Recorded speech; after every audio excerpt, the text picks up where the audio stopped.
여러분들 학창 시절 때 여러분들 모범생이셨습니까? 문제아였습니까? 예? 모범생이 딱 두 분밖에 안 계셨나요? 다 문제아였어요? 예. 그래서 우리가 모범생을 범생이라고 하죠. 예. 부모님 말씀도 잘 듣고 공부도 잘하고. 근데 요즘은 좀 범생의 그런 개념이 많이 바뀐 것 같습니다. 예전에는 공부만 잘하면 모범생이었는데 요새는 놀기도 잘하고, 예, 사고도 잘 치고, 그런 사람들이 범생이라고 하는데, 여러분들 이 범생이 지각을 하면 선생님이 야, 너 어제 밤늦게까지 공부했구나. 야, 좀 쉬어라. 그런데 문제아가 지각하면 이 자식이 어제 뭐 하다가 이제 하면서 매를 맞는답니다. 그리고 범생이 수업 시간에 코피 나면 야, 좀 쉬엄쉬엄 공부해라. 그런데 문제아가 코피 나면 너 수업 시간에 콧구멍을 후벼? 그러면서 막 때린답니다. 그리고 범생이 소풍 가서 춤을 막 추면 어설프게 춰도 야, 너 공부만 잘하는 줄 알았더니 춤도 어떻게 그렇게 잘 추냐라고 칭찬받는데, 문제아가 소풍 가서 춤추면 저 꼬락서니하고는 저러니 맨날 뒤에서 허우적거리면 걸으면서 공부도 못하지 하면서 그렇게 책망을 받는다라는 것이죠. 그리고 범생이 공부 잘해서 성적이 오르면 야, 너 성적이 올랐으니까 교만하지 말고 계속 유지하라, 그렇게 이야기하죠. 여러분들 문제아가 성적이 오르면 뭐라고 그러죠? 너 혹시 옆 사람 거 본 거 아니야? 컨닝에 또한 이런 미심쩍은 오해를 받는다라는 것이죠. 그래서 예전에 이런 말이 있죠. 한 번 모범생은 영원히 모범생이고 한 번 문제아는 영원히 문제아. 그게 이제 주변의 편견이 그렇게 만든다는 것이죠. 여러분들 신앙생활도 마찬가지입니다. 우리가 한번 예수님을 잘못되게 알면 끝까지 잘못되게 알고, 또 잘 알면 끝까지 이렇게 잘 알 수 있다라는 것이죠. 그래서 우리가 말로만 예수님을 듣고 지식으로만 알다가 편견에 사로잡혔다가 예수님을 만나게 되면 예수님을 예전의 예수님이 아닌 정말 예수님으로 알게 된다라는 것이죠. 그러므로 우리가 이런 편견을 내려놓기 위해서는 우리가 예수님을 만나야 됩니다. 다른 사람이 이렇게 예수님을 만났다, 저렇게 만났다, 그건 다 편견일 수 있습니다. 그러나 우리가 예수님을 만나면 예수님이 누구신지, 또 내가 무엇을 해야 되는지 올바른 그 길을 하나님께서 보여주실 줄 믿습니다. 올 한 해 우리의 편견을 내려놓고 주님을 만나심으로 진정한 주님을 알아가시는 여러분들의 삶이 되시길 주님의 이름으로 축원드립니다.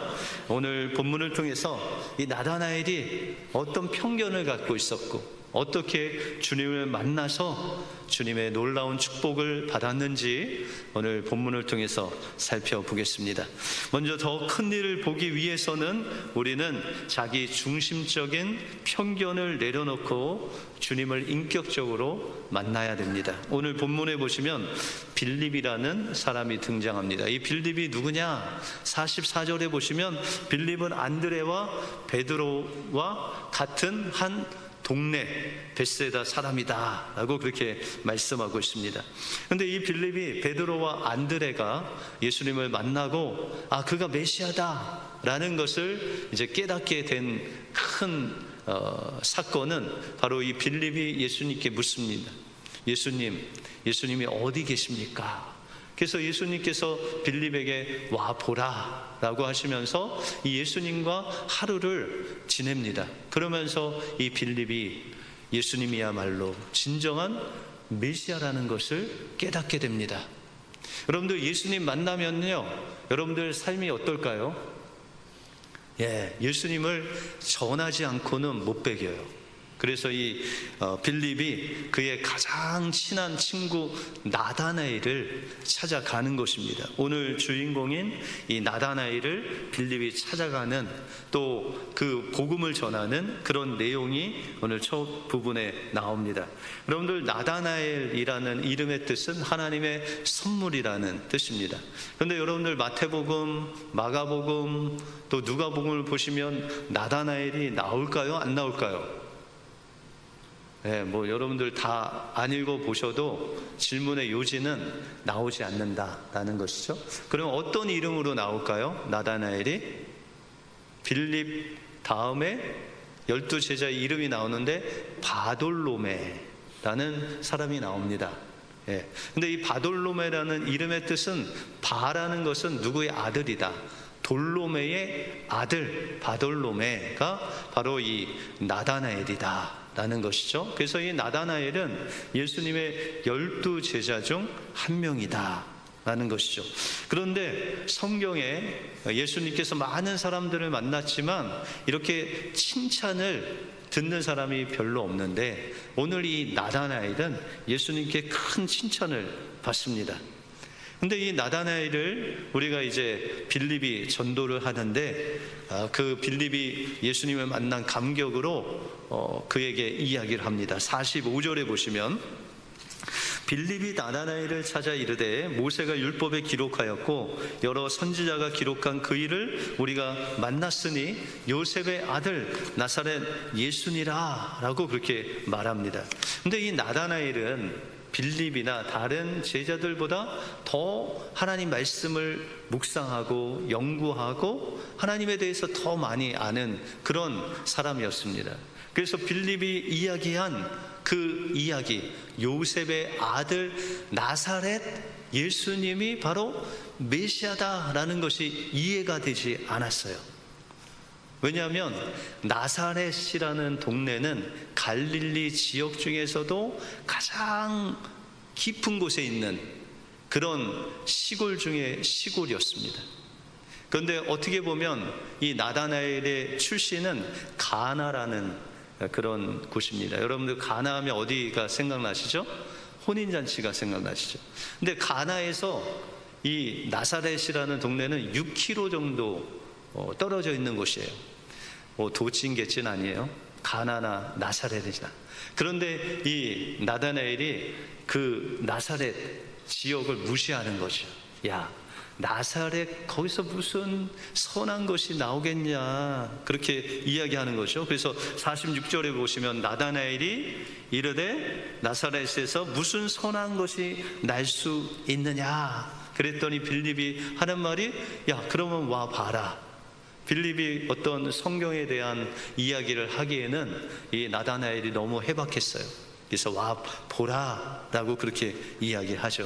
이와 같이 나다나엘은 이 나사렛이라는 동네에 대한 선입견을 가지고 있었다라는 것이죠. 그래서 우리나라도 아주 시골 촌에 정말 이름도 모르는 그런 시골에서 판검사가 나면 뭐라고 이야기하죠? 개천에서 용났다, 그렇게 이야기하죠.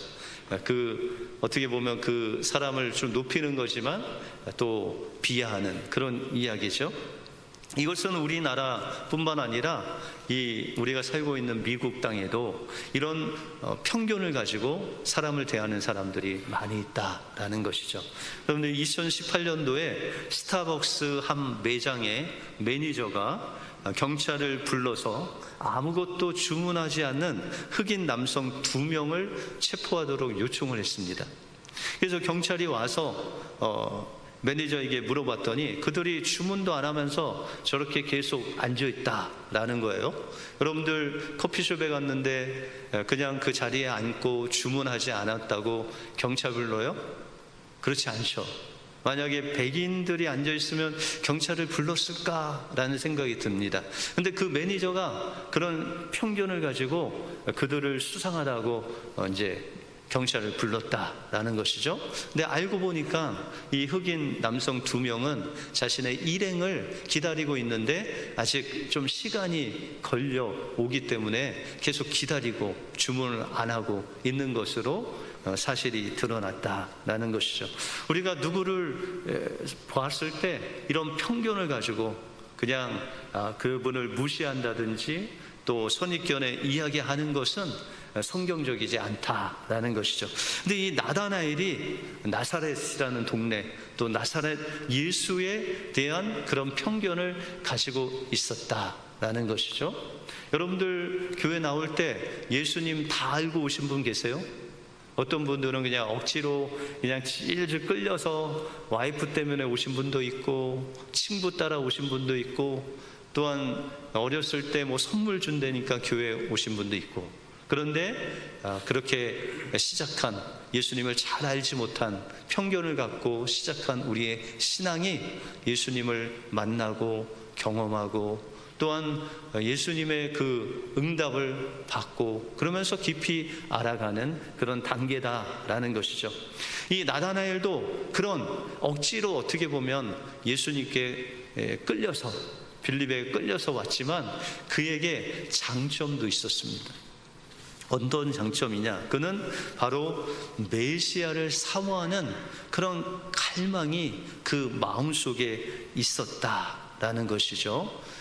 다른 사람들은 없는 그런 메시아가 이 땅에 오셔서 이 험한 세상, 또 로마 나라에 핍박받고 또한 소외된 이 심령들을 구원해 달라고 이 빌립이 부르기 전에 무화과 나무 아래서 그렇게 간절히 하나님 말씀을 묵상하며 메시아를 오시기를 갈급하는 그런 심령으로 있었다라는 것이죠.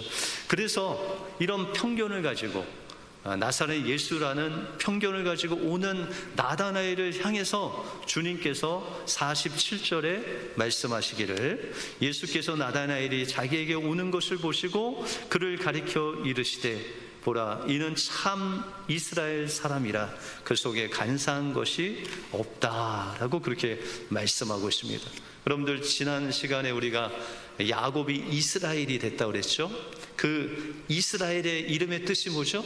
하나님의 다스림을 받는, 그 하나님의 다스리는 왕 같은 제사장이 돼서 하나님과 함께 다스리는 그런 하나님이 함께 하시는 자가 바로 이스라엘이라고 그랬죠. 근데 예수님께서 이 나다나엘을 보시고, 야, 이는 참 이스라엘이다, 하나님의 다스림을 받는 사람이다, 그리고 그 안에 간사함이 없다.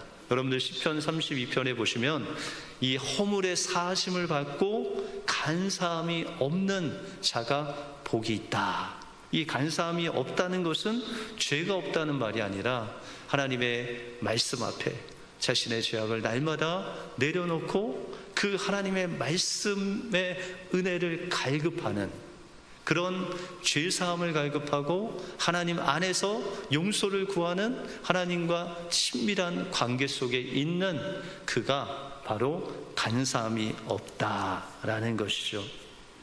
이것은 하나님의 말씀을 나다나엘이 날마다 묵상하며 또한 그 말씀을 통해서 오리라 하신 메시아를 갈급하면서 몸부림치면서 선한 양심으로 주님을 기다리는 사람이었다라는 것입니다.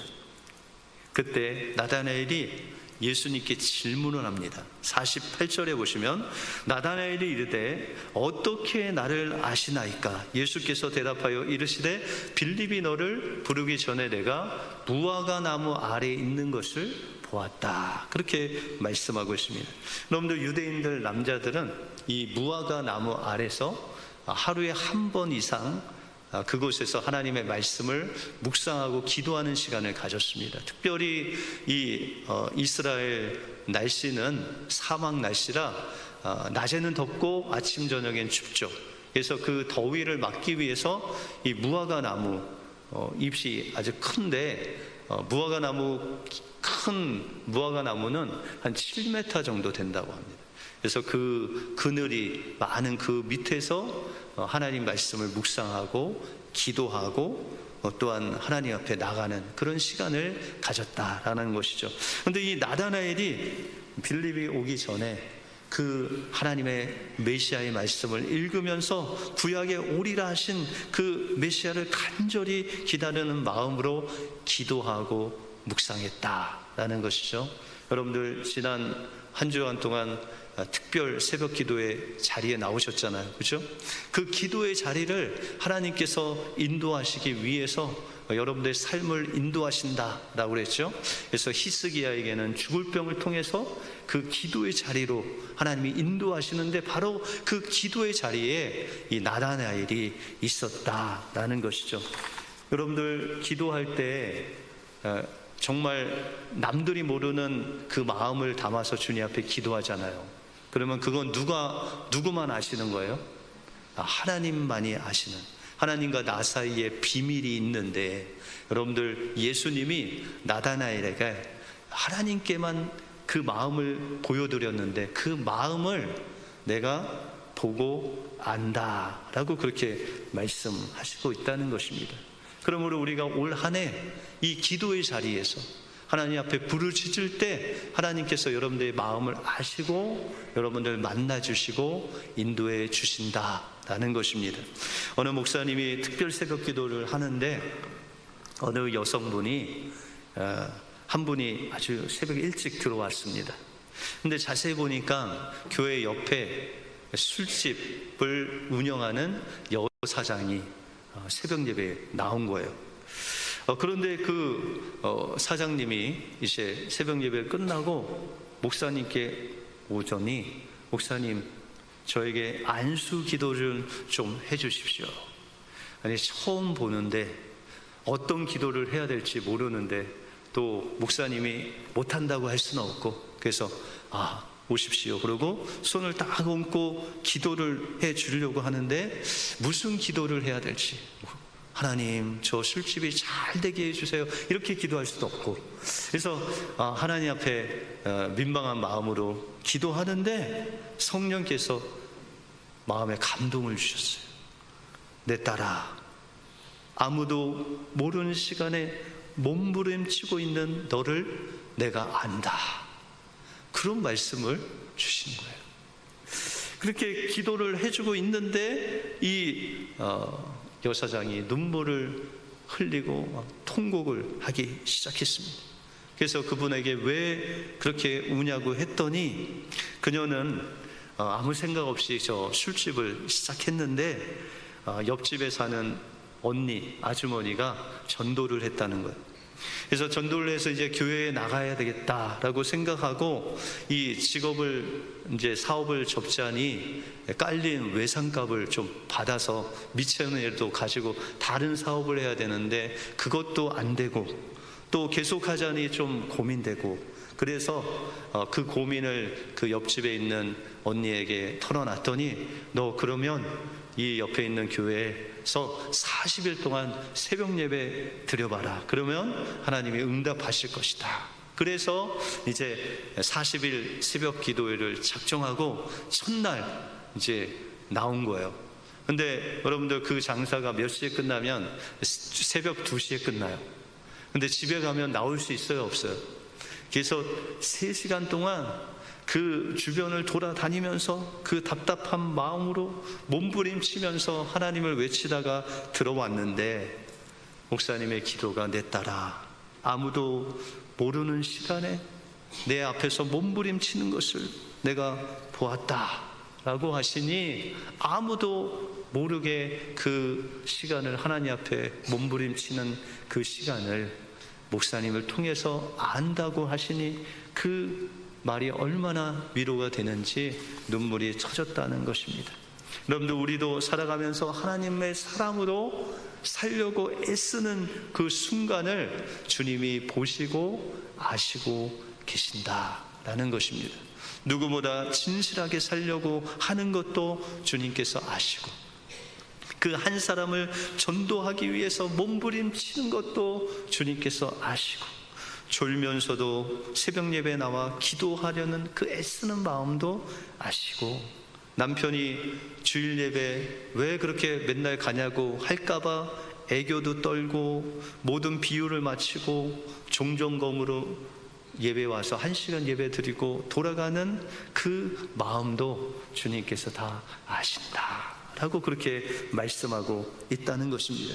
그러므로 우리가 더 큰 일을 보기 위해서는 우리 예수 그리스도에 대한 그 편견을 주님 앞에 내려놓고 주님께서 우리의 마음을 다 아시는 그 주님을 만나기 위해서 하나님이 원하시는 그 기도의 자리, 묵상의 자리, 하나님이 원하시는 그 사명의 자리로 나와서 하나님께 기도할 때 하나님께서 여러분들의 마음을 알아주시고 만져주시고 더 큰 일을 보여주실 줄 믿습니다. 이 은혜로 한 해 승리하는 여러분들이 되시기 바랍니다.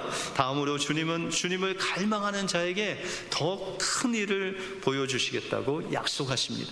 이 나다나엘은 이렇게 주님이 자신의 마음을 아시고 또한 하나님께 기도한 그 기도 내용을 아시는 그 예수님 앞에 신앙을 고백합니다. 49절에 보시면 나다나엘이 대답하되 랍비여 당신은 하나님의 아들이시요 당신은 이스라엘의 임금이로소이다 라고 그렇게 고백을 합니다. 나다나엘은 성경을 통해서 기도를 통해서 그 메시아를 알았지 이렇게 구체적으로 자신의 마음을 아시고 자신의 그 기도 소리를 들으시는 그 분을 그렇게 만난 것이 처음이었습니다.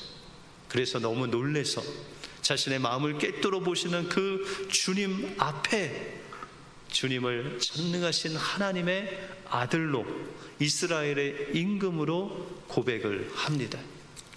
그때 예수님께서 나다나엘에게 말씀하시기를 50절에 보시면 예수께서 대답하여 이르시되 내가 너를 무화과 나무 아래 보았다고 믿느냐? 이보다 더 큰 일을 보리라 라고 그렇게 말씀하고 있습니다. 예수님은 지금 나다나엘이 그 무화과 아래에서 기도하는 그 기도의 내용 또 기도한 것을 알았다고 예수님을 메시아로 고백했지만 이 나다나엘은 예수님의 더 깊은 예수님이 이 땅에 왜 오셨고 이 땅에서 왜 십자가를 지셔야 됐고 왜 부활하셔야 됐고 그 하늘에 올라가셔서 성령을 왜 부어주셔야 되는지 그 큰 일들을 알지 못했다라는 것입니다. 그래서 예수님께서 그에게 그 큰 일이 무엇인지를 말씀해 주십니다. 51절에 보시면 또 이르시되 진실로 진실로 너희에게 이르노니 하늘이 열리고 하나님의 사자들이 인자 위에 오르락 내리락 하는 것을 보리라 하고 그렇게 말씀하고 있습니다. 여러분들 더 큰 일은 뭡니까? 첫 번째로 여러분들의 삶 속에 하늘이 열리는 거예요. 여러분들 삶 속에 하늘이 열리셨어요? 예, 전에는 이 하늘이 막혀 있었어요. 우리가 하나님께 나가려고 해도 나갈 수 없는 죄인들이었어요. 예수님을 모를 때는 예수님께 나갈 수 있는 그 방법이 없이 하나님과 우리 사이에 깊은 죄의 담이 있었다라는 것이죠. 그런데 이 닫혀진 문을 예수님께서 십자가에서 그 몸을 찢기심으로 하나님과 우리의 담인 그 죄악이 무너지고 사망 권세가 깨뜨려짐으로 인해서 여러분들의 그 머리 위에 하늘문이 열려 하나님과 우리와의 관계가 회복되고 그 하나님과 교제할 수 있는 놀라운 그 문이 열리게 되었다라는 것이죠. 그래서 예수님께서도 말씀하시기를 땅에서 매면 하늘에서도 매일 것이요 땅에서도 풀면 하늘에서도 풀릴 것이라 말씀하시면서 우리가 예수 이름으로 예수 그리스도의 보혈을 의지하여 하나님 앞에 기도할 때 하늘문이 열리는 놀라운 역사를 우리에게 허락해 주셨다라는 것이죠.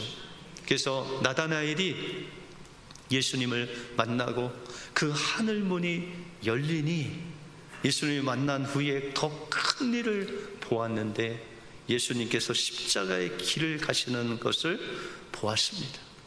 그것이 끝이 아니라 3일 만에 부활하셔서 제자들에게 보이시고 40일 동안 함께 하시다가 승천하셔서 오순절 다락방에 성령이 임하시는 놀라운 역사가 이루어졌다라는 것이죠. 그래서 예수님께서 승천하시기 전에 이 제자들에게 명령하시기를 모든 족속을 제사 삼아 내 증인이 되게 하라 라는 사명을 주셨습니다. 이제 나다나엘이 그의 하늘 문이 열리고 예수님이 왜 이 땅에 오시고 왜 부활하셔야 되는지, 또한 우리에게 성령이 임하면 우리가 무엇을 해야 되는지 그 사명을 깨닫고 그는 예수님이 부활하신 후에, 성령을 받은 후에 이제 복음을 전하기 위해서 터키로 갑니다. 그리고 그는 페르시아와 아르메니아라는 곳에서 16년 동안 하나님의 복음을 전합니다. 그렇게 수많은 세월 동안 하나님의 복음을 전하다가 감옥에 잡혀서 사형을 당할 때 그의 이 살가죽을 다 벗겨서 십자가에 거꾸로 매달려 죽게 됩니다. 그리고 그 시신을 모래 주머니에 싸서 바다에 던지는 끔찍한 순교를 당합니다. 여러분들, 나다나엘은 왜 이런 고난을 감수하면서 복음을 전할 수 있었습니까? 그는 바로 예수님을 만났기 때문입니다.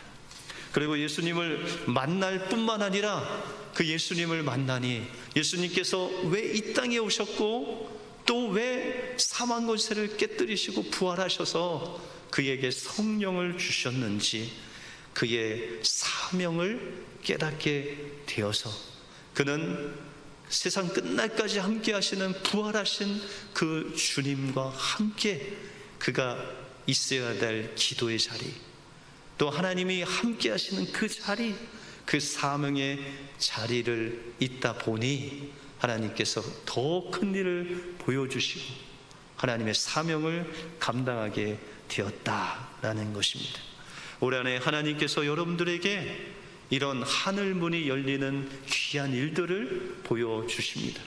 여러분들, 하늘문이 열리면 예수님께서 여러분들에게 주신 그 십자가의 능력 가지고, 부활의 능력 가지고 하나님을 만나실 수 있습니다.